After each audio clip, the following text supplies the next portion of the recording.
Chapter 12 The Fifth Worm. Look, said Billy to himself, staring down at the fried worm on the plate.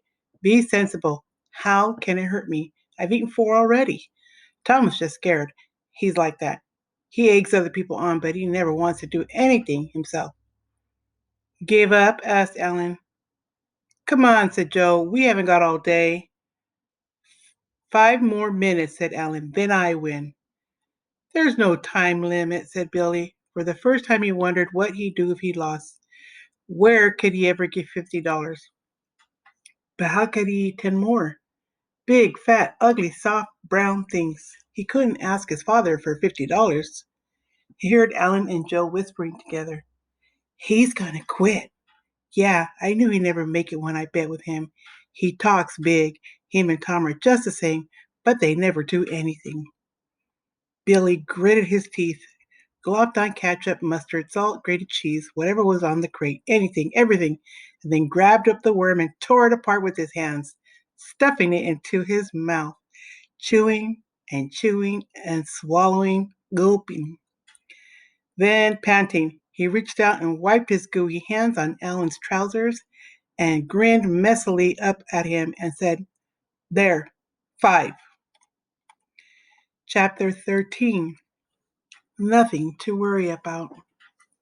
That night, Alan asked his father to show him $50. After that, he couldn't sleep, tossing and turning in his rumpled bed. Suppose he lost? He could just see himself asking his father for $50, begging for it, on his knees, tears streaming down his cheeks, and then at Thanksgiving dinner, cringing while all his aunts and uncles and cousins roared over his father's story of Alan's bet. He slid out of bed and snuck down the carpeted hall to his parents' bedroom. You gotta wake him, Mrs. O'Hara. You got to, he whispered into the phone. It's an emergency. I gotta speak to him. I got a hoarse throat, Mrs. O'Hara.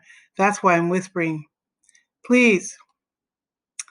Gee, thanks, Mrs. O'Hara. No, I won't ever call this late again. It's. He waited, gnawing at his thumbnail. A board creaked on the stairs. He stiffened. Silence.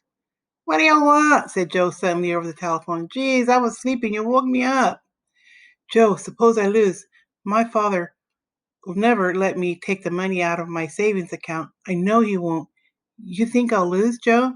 Huh, Joe? Tell me. Give it to me straight, Joe. I gotta know. I can't sleep. Joe sighed. Look, I told you this afternoon. You got nothing to worry about. He's cracking. Sure, he ate that one today. Sure, he might.